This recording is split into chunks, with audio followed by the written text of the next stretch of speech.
स्वागत है दोस्तों आपके खुद के चैनल इनफाइट एजुकेशन में। इस वीडियो में हम लोग बात करने वाले हैं क्या इंडियन एजुकेशन कम्प्लीटली ऑनलाइन जा सकता है।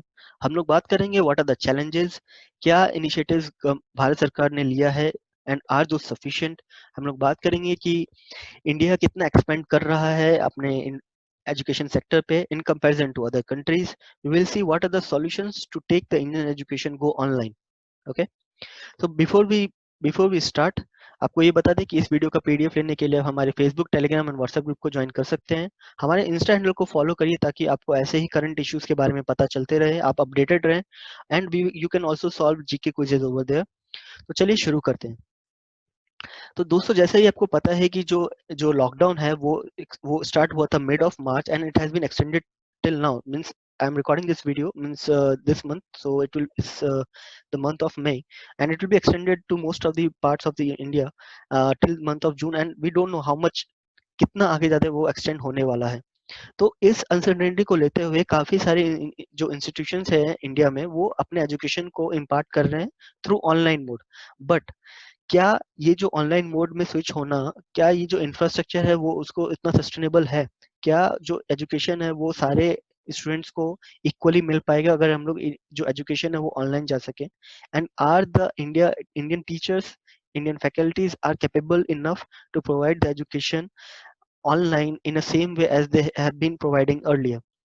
तो ये सब चैलेंजेस हैं। तो जैसे ही अगर यहाँ पे हम लोग ये skill.in का एक आर्टिकल है जिसमें ये बताया गया था कि only 8% of homes have the computer with net link। तो this is a big digital divide in sense, क्योंकि यहाँ पे जो इंफ्रास्ट्रक्चर है, जो इंटरनेट एक्सेस है वो काफी ज्यादा डिफरेंस है between the rural and the urban house holds.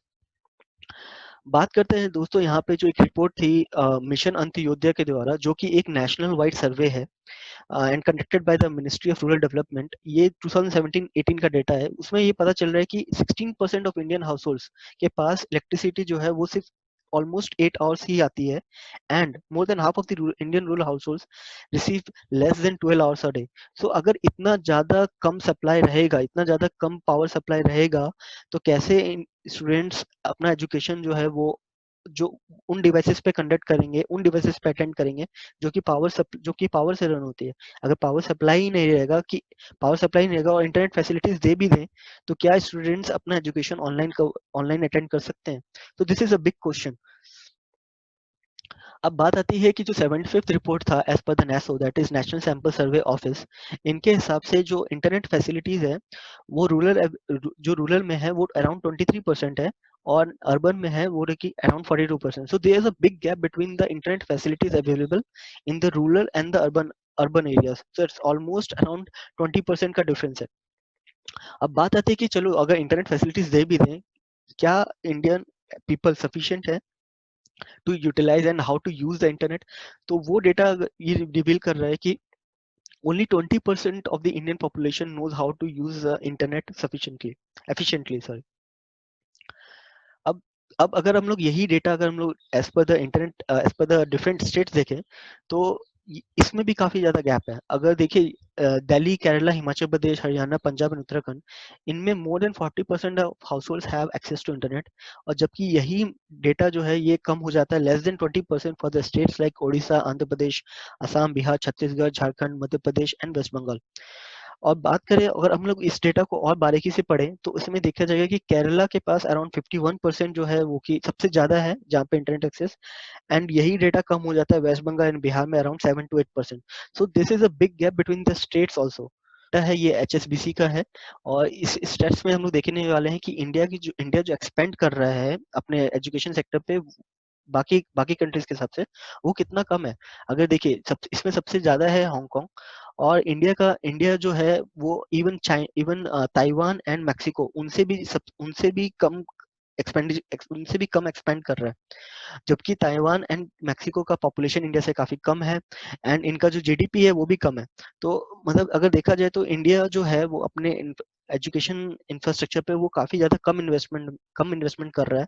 And अगर मान लीजिए कुछ ऐसा क्राइसिस फ्यूचर में आया और इंडिया जो एक्सपेंड कर रही है वो इतना ही कर रही है, तो how can we improve on the education system if you want to take our education go online?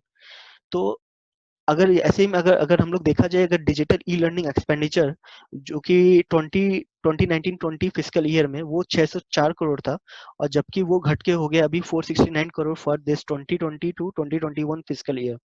तो यहाँ पे हम लोग देखे जा रहे हैं कि जो एक्सपेंडिचर है जो ऑन द डिजिटल इंफ्रास्ट्रक्चर वो कम होते जा रहा है, but our dependency on those infrastructure is increasing because of the crisis and because of the kind of environment which is building up these days.